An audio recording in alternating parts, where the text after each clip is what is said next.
चलिए इस वीडियो में मैं आपको एक्सप्लेन करूंगा ज्योमेट्री और हाइब्रिडाइजेशन को कैसे फाइंड आउट करना है। उसके लिए ये नंबर आपको याद रखने पड़ेंगे 2, 3, 4, 5, 6, 7। हमारे जो रिज़ल्ट है अगर 2 आता है तो उसका लीनियर ज्योमेट्री समझेंगे आप, और हाइब्रिडाइजेशन समझोगे SP। अगर 3 आ जाता है तो SP2 समझेंगे। 4 का मतलब SP3, 5 का मतलब SP3D, SP3D2, 7 में SP3D3। ये चीज़ आपको याद रखनी पड़ेगी, ठीक है। इसको कई बार हम स्टेरिक नंबर भी बोल देते हैं। और ये जब भी 2 आए तो इसके ये दोनों मतलब याद रखने हैं। जैसे 4 आया अगर हम तो इसको बोलेंगे टेट्राहेड्रल ज्योमेट्री है, और हाइब्रिडाइजेशन SP3 है। हाइब्रिडाइजेशन के अंदर आप देख सकते हो कितने एटॉमिक ऑर्बिटल पार्ट ले रहे हैं, ये हम देख के बता सकते हैं। जैसे SP है तो एक S का ऑर्बिटल है और 1 P का ऑर्बिटल है। SP2 में 1 S का ऑर्बिटल है और 2 P के ऑर्बिटल है, एक S का और 3 P के, ठीक है। तो जब भी कोई भी एटम SP2 हाइब्रिडाइज्ड होगा तो उसका ज्योमेट्री हमेशा क्या रहेगा? ट्राइगोनल प्लेनर रहेगा। प्लेनर जैसे आपको बताया था कैसा होता है, एकदम फ्लैट इस तरीके से नज़र आता है। एंगल कितने का होता है? बॉन्ड एंगल 120 डिग्री का बॉन्ड एंगल होता है ट्राइगोनल प्लेनर के अंदर। लीनियर कैसा दिखता है? सेंट्रल एटम बीच में होता है, उसके किनारे पे दोनों साइड बॉन्ड रहेंगे, ये एंगल 180 डिग्री का हो जाता है। टेट्राहेड्रल एक 3 डायमेंशनल है, तो वो कुछ हम जब नोटबुक पर बनाते हैं कुछ इस तरीके से बनेगा। ट्राइगोनल बाइपिरामिडल के अंदर ये होता है, ये 3 बॉन्ड, ये तो बिल्कुल इसकी तरह से बनेगा। और इसके अंदर 2 बॉन्ड जो लेंथ में ज़्यादा होते हैं as compare to these 3 bond, इनको हम बोलते हैं एक्सियल बॉन्ड बोल देते हैं, और बाकी ये 3 इक्वेटोरियल बॉन्ड होते हैं। तो इसका नाम है ट्राइगोनल बाइपिरामिडल ज्योमेट्री। ऑक्टाहेड्रल में क्या होता है? एक सेंट्रल एटम होता है, 4 बॉन्ड तो उसके फ्लैट होते हैं जैसे पेपर के प्लेन पर हैं, और एक बॉन्ड ऊपर एक बॉन्ड नीचे, सारे बॉन्ड एक जैसे होते हैं इसके अंदर। इसको बोल देते हैं ऑक्टाहेड्रल। पेंटागोनल बाइपिरामिडल का एक ही एग्जाम्पल है जो कि IF7 है, जिसके अंदर 5 बॉन्ड कुछ इस तरीके से रहते हैं ये, और एक बॉन्ड ऊपर होता है, एक बॉन्ड नीचे की तरफ होता है, ठीक है। ये बहुत कम मॉलिक्यूल्स हैं जिनके अंदर ये ज्योमेट्री पाई जाती है, ओके। तो ये ट्रिक आपको ध्यान रखनी है। और ये क्या है? वही आपको वैलेंस इलेक्ट्रॉन का जो नंबर है वो ऐड कर लेना है। मैं 2 एग्जांपल लेके एक्सप्लेन कर देता हूँ। जैसे कार्बोनेट आयन को ले लेते हैं पहला एग्जांपल, और दूसरा कोई ले लेते हैं SF4, इसको ले लेते हैं। इसके अंदर वैलेंस इलेक्ट्रॉन हम ऐड करें तो कितना हो जाएगा? कार्बन के 4, ऑक्सीजन के 6 × 18, और इधर 2 हो गया। जब भी नेगेटिव चार्ज है तो उसको आपको ऐड कर देना है। -2 का है तो इसे जोड़ दो, तो कितना आ गया? 24, ठीक है। ये नंबर 8 से ज़्यादा है तो 8 से डिवाइड करेंगे। जब भी ये सम 8 से ज़्यादा हो तो 8 से डिवाइड करेंगे आप, 3 आ गया। तो 3 अगर आ गया तो 3 का मीनिंग हुआ ट्राइगोनल प्लेनर ज्योमेट्री रहेगी, और कार्बन का हाइब्रिडाइजेशन होगा SP2। हाइब्रिडाइजेशन ध्यान रखें, ये सेंट्रल एटम के रिस्पेक्ट में हम इस बात करी जाती है इसकी। तो कार्बन का हाइब्रिडाइजेशन क्या रहेगा? SP2। SF4 को देखते हैं। सल्फर के वैलेंस इलेक्ट्रॉन 6, फ्लोरीन के हो जाएंगे 7, 7 4 28, तो ये हो गया आपका 34। 8 से डिवाइड कर दो, 8 से ज़्यादा है, 8 चौक 32, 2 बचे, 2 को 2 से डिवाइड कर देंगे। जो रिमाइंडर है उसे 2 से डिवाइड कर दो, कितना आएगा? 2 को 2 से करा 1 आ गया, तो सम टोटल आ गया 5। 5 का मतलब ट्राइगोनल बाइपिरामिडल ज्योमेट्री रहेगी, और हाइब्रिडाइजेशन किसका? सल्फर का, SP3D रहेगा, ठीक है। सल्फर का SP3D हाइब्रिडाइजेशन हो गया, ठीक है। शेप की बात हम थोड़ा रुक कर करेंगे। शेप में ध्यान रखें, इनके अंदर कई कॉम्बिनेशन पॉसिबल होते हैं, ठीक है, बॉन्ड पेयर और लोन पेयर के रिस्पेक्ट में। जब भी बॉन्ड पेयर और लोन पेयर एक जैसे हों, या यूँ समझो बॉन्ड पेयर और लोन पेयर जो हैं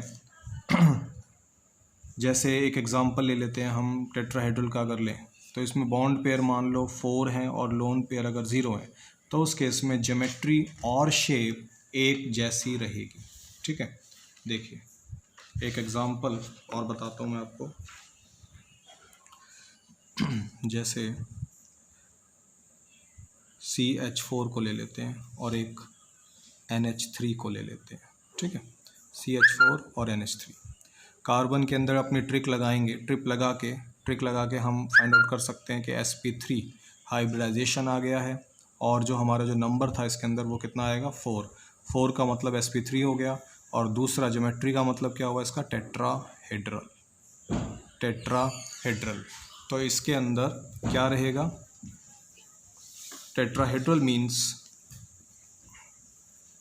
कार्बन कुछ इस तरीके से प्रेजेंट है और 4 हाइड्रोजन उसके इस तरीके से प्रेजेंट है, ये इस तरीके से 4 हाइड्रोजन इसके प्रेजेंट है, ओके। बॉन्ड एंगल टेट्राहेड्रल में 109 डिग्री का होता है, 28 मिनट, ठीक है। ये क्या है ऐसे समझें, इस केस में अगर हम बात करें तो इस केस में बॉन्ड पेयर का नंबर है 4, लोन पेयर का नंबर है 0। कैसे पता चला लोन पेयर, उसकी छोटी सी ट्रिक समझ लो। ये जो नंबर आया है यहाँ सेंट्रल एटम कौन है, कार्बन है, उसको छोड़ दो। अदर एटम कितने हैं, 4 है other atom, leaving central atom. तो 4 में से जो अदर एटम का नंबर है 4 में से 4 को माइनस कर दो, कितना आया 0 आ गया। तो वो 0 आया, that is the number of lone pair. ये लोन पेयर का नंबर है, ये बॉन्ड पेयर का नंबर है, ओके। तो ये एक रेगुलर ज्योमेट्री होगी, रेगुलर ज्योमेट्री की पहचान, जब भी लोन पेयर 0 हो उसे आपने रेगुलर ज्योमेट्री कहना है, ओके। लोन पेयर जब भी 0 प्रेजेंट हो तो इसके केस में ज्योमेट्री हो गई टेट्राहेड्रल, और अगर शेप की बात करें तो वो भी टेट्राहेड्रल होगी। ज्योमेट्री और शेप दोनों टेट्राहेड्रल आ जाएंगे, ओके। इसकी अगर बात करते हैं अमोनिया की, तो देखिए ज़रा अमोनिया क्या हो जाएगा, बिल्कुल अपनी वैसे ही ट्रिक लगाओ, बिल्कुल वैसे ही। तो sp3 आ जाना है, 4 आएगा नंबर, और 4 का मतलब आपका टेट्राहेड्रल ज्योमेट्री हो गई। एग्ज़ाम में ये ट्रिक जो हमारा 4 नंबर कैसे आया है ये नहीं पूछे जाते, ना ही इसके कोई मार्क्स होते। आपको डायरेक्टली बताना होता है, कैसे बताएं वो रीज़न या वो एक्सप्लेनेशन नहीं पूछी जाती। वो हमारी एक शॉर्टकट ट्रिक है, उसे आप रफ साइड में करें जब भी करें, ठीक है। मार्क्स हैं ये बताने के, sp3 है टेट्राहेड्रल है। अब टेट्राहेड्रल है तो चलो चेक करते हैं, ये 4 आया। अदर एटम कितने हैं यहाँ पे, अदर एटम n को छोड़ दो, सेंट्रल है, अदर एटम 3 है, तो 4 - 3 इसका मतलब एक लोन पेयर है ऑन नाइट्रोजन एटम, समझ गए। तो नाइट्रोजन एटम पे आप देख सकते हो यहाँ पे लोन पेयर एक प्रेजेंट है। कैसे पता चला वो मैंने आपको बताया, इस तरीके से। यहाँ 4 - 4 0 आ रहा था, अदर एटम को माइंड में रखते हुए आप पता लगा लो उसको। तो इसको जब बनाएंगे तो ये नाइट्रोजन बनाया, तो इसके साथ 3 हाइड्रोजन जोड़ दो इस तरीके से, ये हो गया। और एक इस पे लोन पेयर को आप ऐसे बना सकते हो, थोड़ा सा ऐसे शो करके, ठीक है, ये बन गया। अब इसका जो ज्योमेट्री है वो तो हो गया टेट्राहेड्रल, मगर इसका शेप टेट्राहेड्रल नहीं है, शेप इसका लगेगा पिरामिडल। ध्यान रखें, शेप का मतलब ये समझो कि जब इसका एक स्नैप फ़ोटो लिया जाता है तो लोन पेयर फोटोग्राफ में नज़र नहीं आता, तो ये पिरामिडल की तरह से नज़र आएगा, तो उसके अकॉर्डिंग इसका शेप हो गया, ठीक है। ये जो 4 है ये इलेक्ट्रॉन रीजन आप समझ सकते हो, कितनी जगह पर इलेक्ट्रॉन है। देखो ये 1, ये 2, ये 3 और ये 4, तो इसलिए इसको स्टेरिक नंबर कह सकते हो। अदरवाइज मार्क्स इसी के होते हैं, what is the hybridization, what is the geometry, what is the shape and how many lone pair on the central atom, या टर्मिनल पे भी पूछ सकता है, ओके। तो इस तरीके से हो जाएगा। 2 एग्जांपल और ले रहा हूँ, देखिए जैसे SF4 और एक हम ले लेते हैं XEF2, ठीक है। चलिए अपनी ट्रिक लगाओ, खुद करिए इसको। वीडियो को पॉज करके पता लगाओ what is the hybridization. Video pause करके पता लगाएं ज़रा हाइब्रिडाइजेशन क्या आ जाएगा इसके अंदर। मैं डायरेक्टली लिख देता हूँ, sp3d आएगा इसके अंदर हाइब्रिडाइजेशन, और यहाँ देखें तो यहाँ भी sp3d आएगा दोनों में, जिसका मतलब कौन सा नंबर आएगा आपका, 5 नंबर आएगा इन दोनों के अंदर। इसमें भी 5 आएगा, इसमें भी 5 आएगा। वैलेंस इलेक्ट्रॉन जोड़ लो 8 इसके, और 7 2 14 इसके 6, और 7 4 28 जोड़ के 5 आ जाएगा। चलिए अब 5 का मतलब दोनों का ज्योमेट्री क्या हो गया, ट्राइगोनल बाय पिरामिडल। दोनों का ज्योमेट्री ट्राइगोनल बाय पिरामिडल हो गया, ये कॉमन है। फ़र्क किस चीज़ का है, शेप दोनों की अलग है। शेप कैसी है ज़रा ये जान लेते हैं पहले। सल्फ़र का एटम समझ लो यहाँ पर है, ये प्रेजेंट है। आपको मैंने बताया था इसमें 5 जगह पे हमें बॉन्ड बनाना है, तो 5 जगह हो जाएंगी आपके कुछ इस तरीके से। ये जो बॉन्ड है ऊपर और नीचे वाला, इसका लेंथ थोड़ा ज़्यादा होता है दूसरों के कंपैरिजन में, ठीक है। और 3 बॉन्ड यहाँ बनते हैं कुछ इस तरीके से, ये देखिए। हाँ 4 F हैं, तो मैं यहाँ पर बना रहा हूँ लोन पेयर। इसमें कुछ खास बातें आपको ध्यान रखनी है इस ज्योमेट्री के अंदर। क्या है वो ये है कि जब भी लोन पेयर बनाएंगे आप, लोन पेयर हमेशा इक्वेटोरियल पोजीशन पे बनाएंगे आप। ये जो एक्सियल पोजीशन है, एक्सियल, ये एक्सियल AXIAL, एक्सियल जो होता है इसके ऊपर लोन पेयर नहीं बनाना, क्योंकि यहाँ रिपल्शन बहुत कम होता है। रिपल्शन जहाँ ज़्यादा हो उस साइड पे आपको बनाना है रिपल्शन। देखें ना यहाँ पे, देखिए यहाँ पे इस बॉन्ड पेयर में या फिर इस बॉन्ड पेयर के अंदर लेंथ लंबी होने का यही रीज़न है, इसे 3 तरफ से रिपल्शन आता है, 1 2 3, तो इस तरफ से ये होता है। कोई भी मॉलिक्यूल वही ज्योमेट्री एक्वायर करता है जिसमें रिपल्शन कम से कम हो, मिनिमम हो। मिनिमम रिपल्शन का मतलब मिनिमम एनर्जी, और मिनिमम एनर्जी का मतलब मैक्सिमम स्टेबल, ठीक है। कोई भी मॉलिक्यूल इसी ज्योमेट्री को, किसी भी ज्योमेट्री को एक्वायर क्यों करता है, उसके पीछे एक ये बेसिक रीज़न होता है, मिनिमम रिपल्शन होगा। मिनिमम रिपल्शन होगा तो इससे क्या आ जाएगा, मैक्सिमम स्टेबल हो जाएगा। मैक्सिमम स्टेबल होने का मतलब क्या समझेंगे, एनर्जी उसकी लेस हो जाएगी। लेस एनर्जी का मतलब सबसे ज़्यादा स्टेबल, ठीक है। अब ये कुछ इस तरीके से बन जाएगा। इसका शेप है C100, इसका जो शेप रहेगा C100 कहा जाता है, ठीक है। ये F को आप इधर भी बना सकते थे।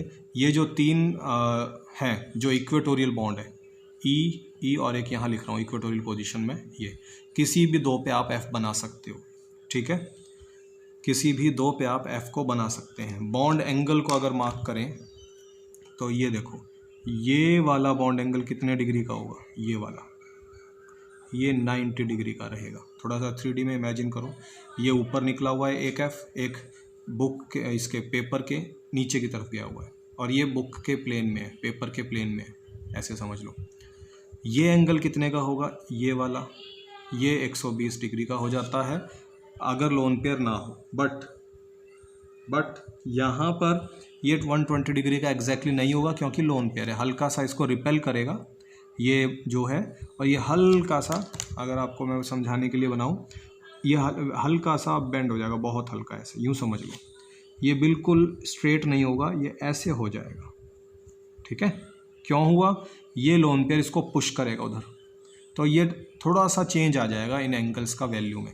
ये एंगल मैंने कब बताए हैं, जब लोन पेयर 0 हो, अदरवाइज ये छोटा मोटा इसमें चेंज आ जाता है, ठीक है, स्लाइटली लेस देन 90 डिग्री। इस केस में ये हो जाएगा। अगर यहाँ मान लो कोई भी एटम होता और F ही होता, तब ये एक जैसा होता। इसका एक परफेक्ट एग्जांपल एक अगर ध्यान रखो आप, PCl5 को समझ सकते हो आप। PCl5 का मैं यहाँ बता रहा हूँ, इधर देख लो।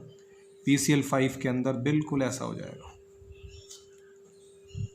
परफेक्ट 90 डिग्री का एंगल रहेगा। कौन कौन सा रहेगा परफेक्ट 90 डिग्री का? ये देखो, ये एंगल 90 डिग्री का होगा, परफेक्ट 90 डिग्री का ये भी हो जाएगा। ये एंगल कितने का होगा? ये 120 का हो जाएगा, बिकॉज कोई लोन पेयर नहीं है अराउंड सेंट्रल एटम। ओके, तो एग्जैक्टली यहाँ देखिए, यहाँ थोड़ा सा चेंज आ जाएगा, हल्का सा कम हो जाएगा। ठीक है, ये एंगल देखोगे ये भी 90 डिग्री का है। तो इस ऐसा ज्योमेट्री में ये कौन सा केस हो गया? 5 bond pair and 0 lone pair. ये कौन सा केस हुआ है? 4 बॉन्ड पेयर 1 लोन पेयर। ठीक है, तो जब ये क्या हो गया? It is a regular geometry, regular geometry, वो इर्रेगुलर ज्योमेट्री, लोन पेयर आ गया। ठीक है, अब चलो उसी को बनाते हैं बिल्कुल वैसे ही। ठीक है, ज़ेनॉन हो गया, तो ज़ेनॉन के लिए हम करते हैं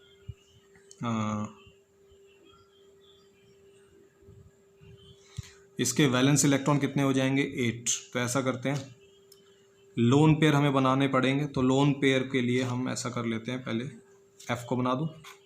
ज़ेनॉन के वैलेंस इलेक्ट्रॉन समझो एक यहाँ एक यहाँ, 2 हो गए, बचे कितने? 6, 3 4 5 6 7 और 8, तीनों इक्वेटोरियल पोजीशन पे लोन पेयर आ गया।